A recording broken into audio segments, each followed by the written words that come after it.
The diamond trade in parts of Africa can be notoriously brutal. The most precious and expensive stones often under the control of ruthless warlords and lawless leaders. We feel that the Kimberley process is the best chance for the diamond industry and for the millions of people employed by the diamond industry. Monday, a campaign group involved in the Kimberley process pulled out, saying it is failing to stop diamonds being used to fund violence and corruption in Zimbabwe. In West Africa, Sierra Leone's traffic in diamonds has left a trail of carnage. The Kimberley process really has been the only international organization that has shown a light on what's going on.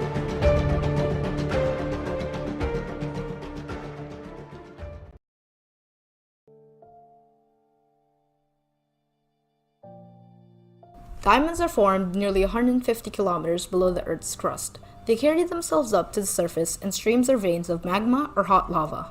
Diamonds can be found in alluvial deposits or volcanic pipe, also called kimberlite pipes. Africa has many alluvial deposits, and they can be often found in riverbeds or along the coast. Diamonds in these alluvial deposits are very easy and cheap to excavate. Due to how cheap it is to excavate, mining activity in Africa skyrocketed.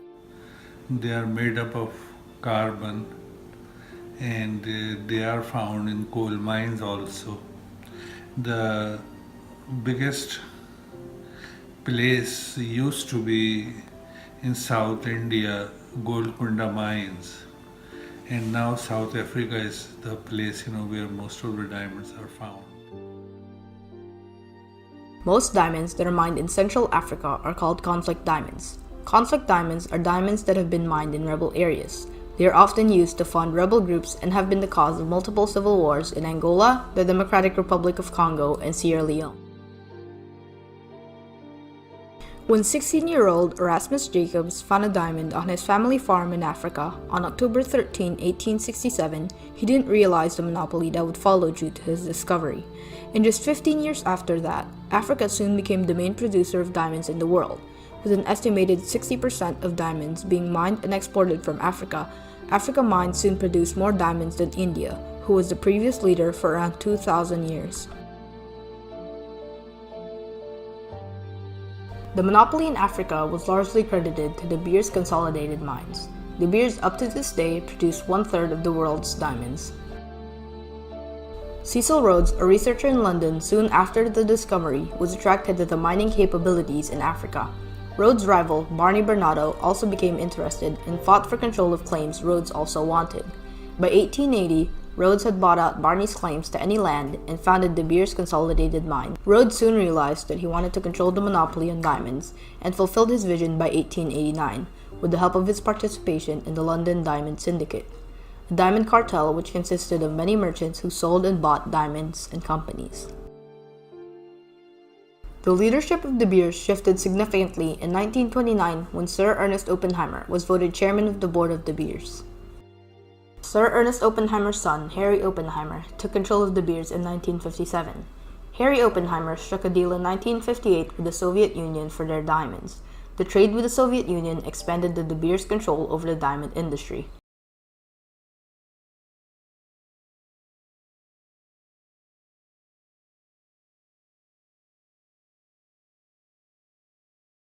In the late 20th century, De Beers got into legal trouble with the U.S. Judiciary Court.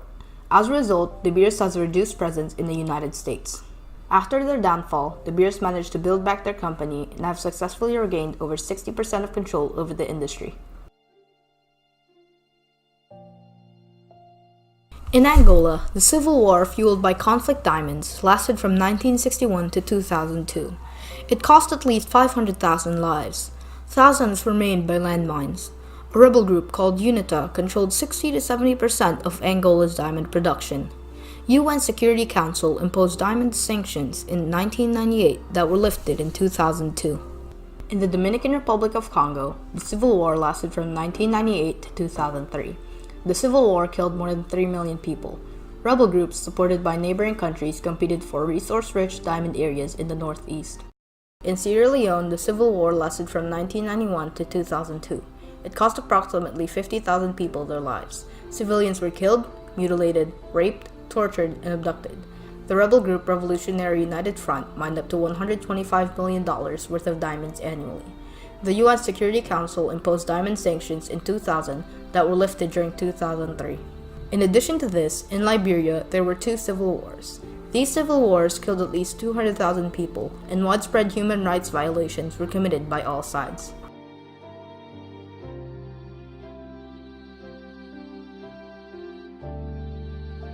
Although it may seem as though the crimes of the rebels were inhumane and unjustified, many of them felt they had a reason for becoming a rebel.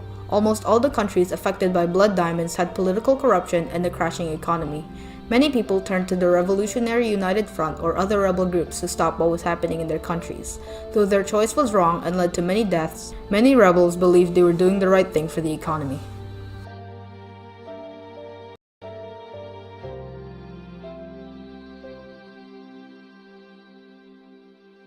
The Kimberley process defines conflict diamonds as rough diamonds used to finance wars against governments. Uniting governments, civil society, and the wider industry, the Kimberley process is a binding agreement that imposes extensive requirements on every participant. The visible evidence of this commitment is the Kimberley Process Certification Scheme. It both safeguards the shipment of rough diamonds and certifies them as conflict-free. The Kimberley process imposes strict requirements to all countries before shipment. They do this to allow countries to certify shipments of rough diamonds as conflict-free and prevent conflict diamonds from entering the legitimate trade. Under the terms of the Kimberley process, states must meet a minimum requirement. States and countries must also commit to transparency and the exchange of statistical data. Participants can only legally trade with other participants who have also met the minimum requirements of the Kimberley process. In addition to that, all shipments of diamonds must be accompanied by the Kimberley Process Certificate of Approval. At the start, it took a while to get people in line with the certification system, but it's standard practice. And it's been a united front within the diamond industry to try to stop problems and to try to make everything more transparent and above board. And also to give consumers the confidence that they're not actually purchasing a diamond that may have conflict with it. The Kimberley process was initiated by diamond-producing countries in Africa. The countries met in Kimberley, South Africa on May 2000 to discuss the ways to stop blood diamond trade. The Kimberley Process Certification Scheme was proposed in 2000 and by 2003 was accepted. Currently, the Kimberley process has 54 participants, which represent 81 countries. Participants in the Kimberley process must follow all requirements set in the Kimberley Process Certification Scheme, also known as the KPCS. Most importantly, Section 2, 5, and 8, which states every shipment must have a certificate, as well as all participants must be willing to help other participants to consider all laws and procedures. Although the results have showed a large improvement in the diamond economy, critics often argue that the Kimberley process has not worked. Many people say that blood diamonds can still find their way into the market and cause military violence. Though this may be true, but the Kimberley process has achieved its goal and almost completely stopped conflict mining. In addition to that, the small amount of rebel violence has not been funded by diamonds, but by other minerals. Overall, the Kimberley process has effectively succeeded in its goal and stopped almost 99% of blood diamonds from reaching the market. While there may be a legal diamond trade headed by World Diamond Council, the illegal diamond trade system is a system where diamonds are traded illegally through inhumane processes. The illegal diamond trade has raised billions of dollars that have funded rebel wars. After the creation of the Kimberley process, the Clean Diamond Trade Act was implemented to support the Kimberley process. Its official name is Executive Order 13312. The law addressed the human rights issues that were associated with blood diamonds. In addition to that, it is the law that caused diamond shipments to have a Kimberley Process Certificate of Approval. The tragedy of blood diamonds raged through Africa in the early 1990s. They funded rebel causes in Sierra Leone, the Democratic Republic of Congo, Liberia, and Angola. The rebel forces in Central Africa caused over 3 million deaths alongside multiple cases of child labor, mutilation, and civil conflicts. Through the triumph of the Kimberley process, by restricting exports of diamonds, almost 99% of conflict diamonds have been stopped from reaching the market.